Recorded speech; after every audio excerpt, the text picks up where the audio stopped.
Australia के ज्यादातर बच्चों के लिए 9 दिसंबर की रात बहुत भारी थी। वे बेचैन दिख रहे थे।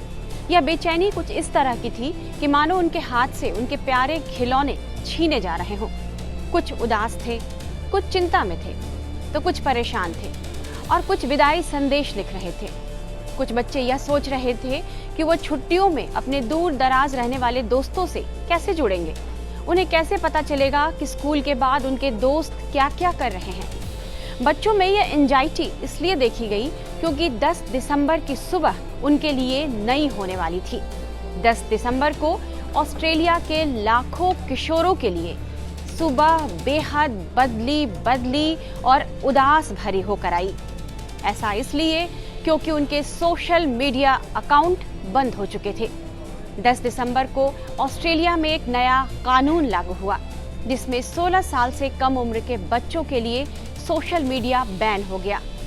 इसका मकसद 16 साल से कम उम्र के बच्चों को लत लगाने वाले एल्गोरिदम, ऑनलाइन फ्रॉड और साइबर बुलिंग से उन्हें बचाना है। ऑस्ट्रेलिया में 9 दिसंबर की आधी रात से Insta, Facebook, TikTok, YouTube, threads, Snapchat समेत करीब 10 प्लेटफॉर्म बच्चों की पहुंच से रोक दिए गए।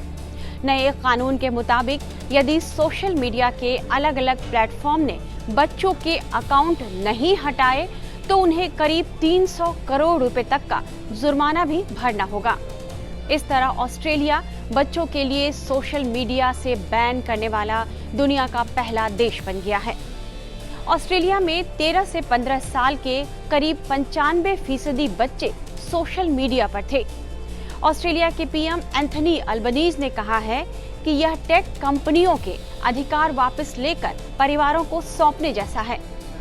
उन्होंने कहा कि यह सांस्कृतिक बदलाव है जिसकी ऑस्ट्रेलिया को माता पिता को ज्यादा मानसिक शांति देने और यह सुनिश्चित करने के लिए जरूरी है कि ऑस्ट्रेलिया बच्चों का बचपन सुरक्षित रखे।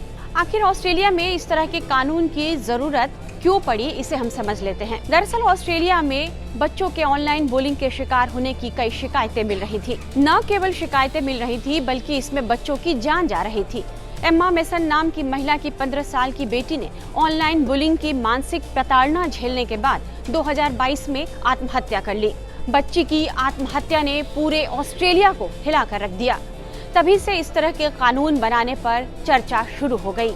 इसी तरह वेन होल्ड्सवर्थ नामक शख्स के बेटे ने ऑनलाइन यौन स्कैम में फंसने के बाद जान दे दी।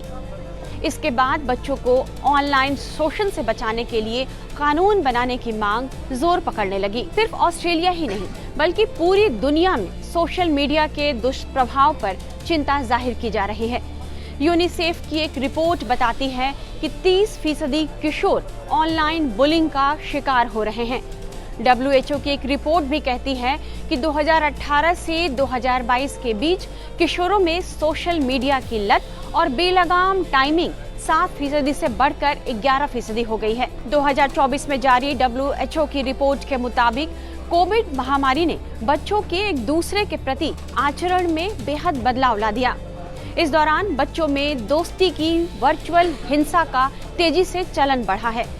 रिपोर्ट के अनुसार 4 साल की अवधि में स्कूल में भी बुलिंग बढ़ी है। WHO की एक रिपोर्ट स्कूल जाने वाले बच्चों में सेहतमंद आचरण में यह दावा किया गया है कि दुनिया के 44 देशों में हर 6वां बच्चा साइबर बुलिंग का सामना कर रहा है। रिपोर्ट के अनुसार 15% बच्चे और 16% बच्चियों ने महीने में एक बार साइबर बुलिंग का सामना किया। रिपोर्ट यह भी कहती है कि 11 से 15 साल के 16% बच्चे 2022 में साइबर बुलिंग के शिकार हुए, जो कि 2018 की तुलना में 3% ज्यादा है। रिपोर्ट में यह भी कहा गया है कि जबकि बच्चे रोजाना 6 घंटे ऑनलाइन समय बिता रहे हैं, ऐसे में साइबर बुलिंग और हिंसा में छोटी सी बढ़ोतरी भी बच्चों पर बड़ा असर डालती है। स्टडी में यह भी पाया गया है कि साइबर बुलिंग की सबसे खतरनाक बात यह है कि यह आमतौर पर माता पिता और शिक्षकों को भी नजर में नहीं आता। America national institute of health के एक अध्ययन में यह पाया गया था कि साइबर बुलिंग के शिकार बच्चों किशोरों में आत्महत्या का विचार करने की प्रवृत्ति 4 गुना बढ़ जाती है। अब ये समझ लीजिए कि बच्चे ऑनलाइन साइबर बुलिंग का शिकार किस तरह से हो जाते हैं, उन्हें कैसे कोई इसका शिकार बना सकता है। तो अपमानजनक नाम रखा जा सकता है या उन्हें संबोधित किया जा सकता है। बच्चों के बारे में झूठी और नकारात्मक खबर फैलाई जा सकती है, अवांछित तस्वीरें भेजी जा सकती हैं या उन्हें निजी जानकारियां या उनकी तस्वीरों को लीक कर दिया जाता है। लिहाजा कई मौके पर बच्चों को साइबर बुलिंग से बचाने की मांग दुनिया भर में उठती रही है। बच्चे नासमझ होते हैं, उन्हें पता नहीं होता कि सामने वाला कौन है और सोशल मीडिया पर उन्हें इस तरह से क्यों प्रताड़ित किया जा रहा है। ऐसे में बच्चे अक्सर अपने माँ बाप या शिक्षकों को भी इस बारे में नहीं बता पाते और खुद ही मानसिक प्रताड़ना झेलते रहते हैं। इसलिए अब दूसरे देशों में भी इस तरह की मांग उठने लगी है।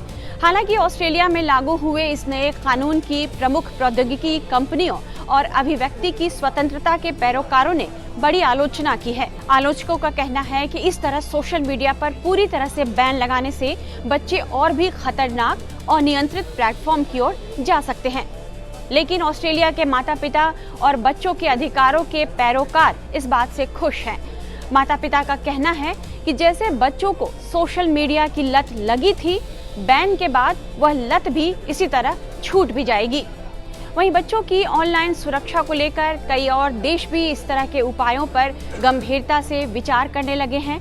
डेनमार्क और मलेशिया जैसे देश भी इस तरह के कानून को लागू करने की योजना पर काम करने लगे हैं। डेनमार्क की डिजिटल अफेयर्स मंत्री कैरोलिन स्टेज ने अपने एक बयान में कहा है कि पिछले कई वर्षों में हमने सोशल मीडिया प्लेटफॉर्म को अपने बच्चों के बेडरूम में मुफ्त खेलने की अनुमति दे दी। इसकी कोई सीमा नहीं है।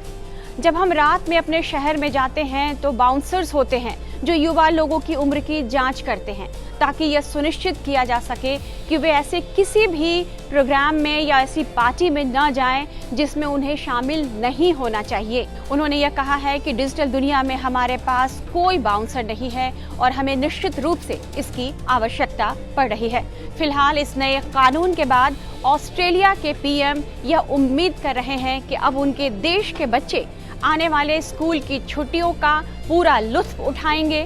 वे मजे करेंगे, फोन पर समय बिताने के बजाय कोई नया खेल शुरू करेंगे, कोई नया वाद्य यंत्र सीखेंगे या वह किताब पढ़ेंगे जो उनकी अलमारी में कुछ समय से पड़ी हुई है।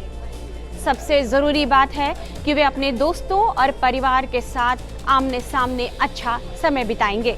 भारत में इस तरह का कोई कानून नहीं है, लेकिन यदि आप किशोर बच्चों के माता पिता हैं तो आपके बच्चों को आप पर निगरानी की जरूरत है।